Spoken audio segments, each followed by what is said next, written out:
This is Kelso Surgeon holding another weekend session for my college advanced sports handicapping. Going to talk a bit about the Super Bowl today and quite a lot about college basketball. By the way, first of all, I'm releasing my 200-unit college basketball game of the year Saturday. You don't want to miss it. But first, let's go over a couple of things here. Obviously, the big news is the fact that I am releasing my 200-unit college basketball game of the year, and it's very, very important that you understand that it's not an accident that it happened this weekend. For the first time this entire season, we had a team that qualifies on every single count that is required for a 200-unit college basketball play, and its opponent also qualified in the negatives that are necessary for us to win a game like this, and I'm very confident that I will get the cash. Nice to report I'm coming into the weekend off of a 50-unit winning Pac-12 game of the month. UCLA knocked off Stanford in a rather easy fashion on Thursday night. Also, you need to know that this morning the NFL brass announced that they have come up with a fail-safe plan to either move the starting time or the day of the Super Bowl should the weather be as bad as some are predicting. Who knows? It's hard to predict the weather from one day to the next, but they claim to have a plan, and the Super Bowl obviously could be played on a day other than Sunday, February the 2nd, or could start earlier in the day. Right now, I think the kickoff is set for 6:05 in the evening. Denver remains a solid 2.5-point favorite with a total of 47, and I don't know whether the number is going to move or not. I think that the bookmakers are in a little bit of a dilemma here. They've positioned themselves to get middled on the game. They opened Seattle 2.5. The number moved 5 points the other way to Denver 2.5, and it would be a difficult middle to hit, but that could happen because this is a game of very evenly matched teams. Now let's get into this football weekend. Obviously, the highlight, my 200-unit game of the year. But there's 100 games on the college schedule, and some fascinating ones. And there's a lot of opportunities to make scores. I want to just put to rest, if I can, a myth on highly popular public basketball teams and their supposed inability to cover the number. We started the season with 351 teams, all obviously undefeated. We are now down to 3 undefeated teams, which means that the other 348 have lost at least one game. And it's interesting. Let's listen to some facts here and get rid of that old wives' tale that you can't win a bet on a top team, because supposedly the numbers are too tough because bookmakers know that the public will be betting on them. Let's start with Wichita State, the only 20-game winner so far. Wichita State is undefeated, 20-0, and this Saturday will be at Drake. They'll be the favorite there. Whether they cover, that's another question to be answered. But now here's a team that's 20-0. They are 14-3-1 against the spread. So here's a team 20-0. You think they're not covering? 14-3-1 against the number. Now we have Arizona, which plays host to Utah on Sunday. Arizona is 19-0 against the spread. Arizona 13-5-0. You can sure make money on Arizona too. Now let's take Syracuse, 18-0 at Miami on Saturday. Syracuse is 10-8. I beg your pardon. Syracuse is 10-4-1. Against the number. So here you have teams that are undefeated and are covering the number at an astronomically high figure. So don't buy into that old wives' tale that a popular team such as a Michigan State or a Kentucky or whatever can't cover the number because the number is too tough. It just absolutely is not so. Now let's get into the Super Bowl for a minute, and then we'll get back to college basketball.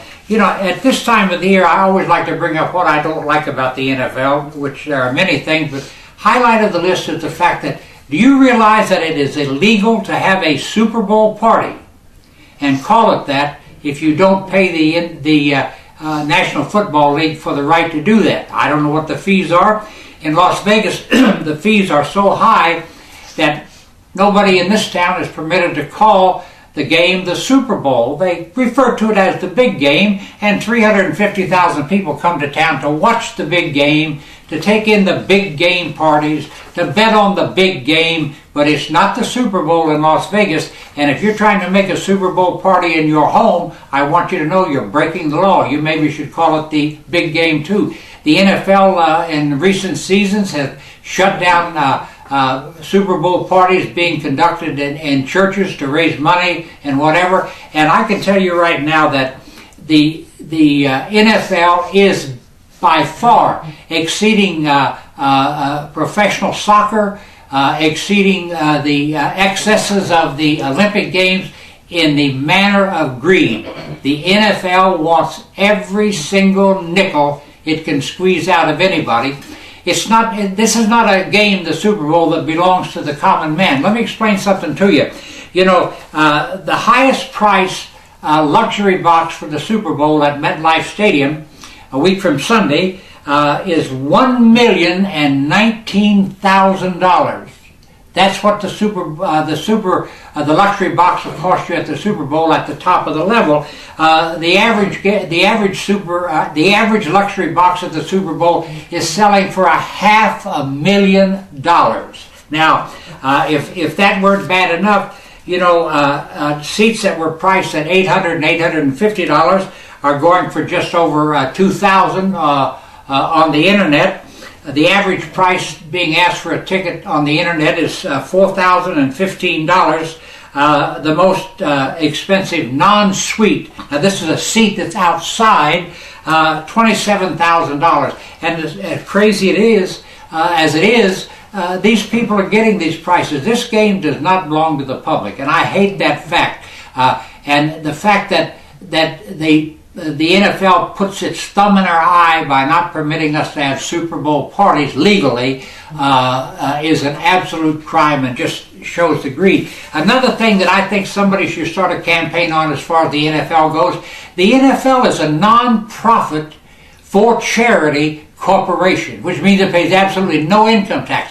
Major League Baseball pays income tax. The NBA pays income tax. The NFL pays none. It's a non-profit organization, and it claims last season that it lost almost $300 million. Well, let me tell you something. Here is a charitable organization that last season, of all the money it took in, and it was in the millions, they did give away $2,100,000, and $2 million of it went to the NFL Hall of Fame. This as a charitable organization, this is a fraud. And to emphasize that, and it's why we need to make the NFL start paying taxes and paying attention, the commissioner, get this now, the commissioner's salary in the NFL is $29.5 million a season, and I can assure you that Mr. Goodell is the biggest buffoon to head any major sport ever. $29.5 million he gets paid as head of this nonprofit corporation, which gave away $2,100,000 last year, $200,000 of it to the NFL Hall of Fame. I can't stand it, and somebody should sick the feds on the NFL and make them cough up just like everybody else does. Now, let's get to the NFL just briefly. And by the way, I'll be releasing this game as a 400-unit play, just as I did last year. Got the money, 400-unit play on the underdog Baltimore Ravens. Had 300 on the Ravens, 300 units on the Ravens, 50 on the under, which came in, and 50 on the side in total parlay. It'll be the same bet this season. Now, we know this is going to be an offensive-defensive matchup, and here's some figures someone dug up. In a game where you have one team, such as Denver, an offensive dynamo, and a lockdown defensive team such as Seattle, has occurred 5 times in Super Bowl history. The defensive club is 4-1 straight up in this game. They're 3-0 against the number in this game, and 1-1 as an underdog. So defense has been favored in these games, but you know, sometimes history means nothing. Now let's get back to the weekend's betting schedule to wrap things up.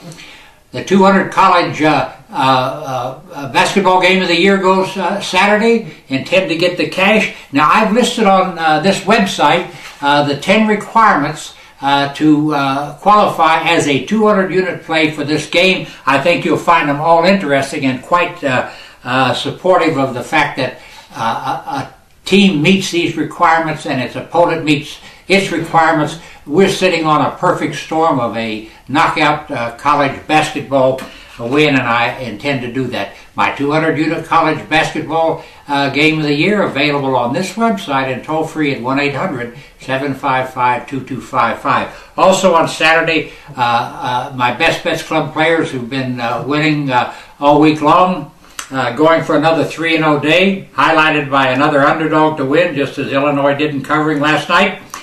Plus that showdown Big Ten game between Michigan at Michigan State. So a 3-0 Saturday for just $15. You don't want to miss these opportunities. Now in the NBA, going for a 25-unit two-team parlay tonight. Found two teams that should get the cash. We'll go 3-0 there.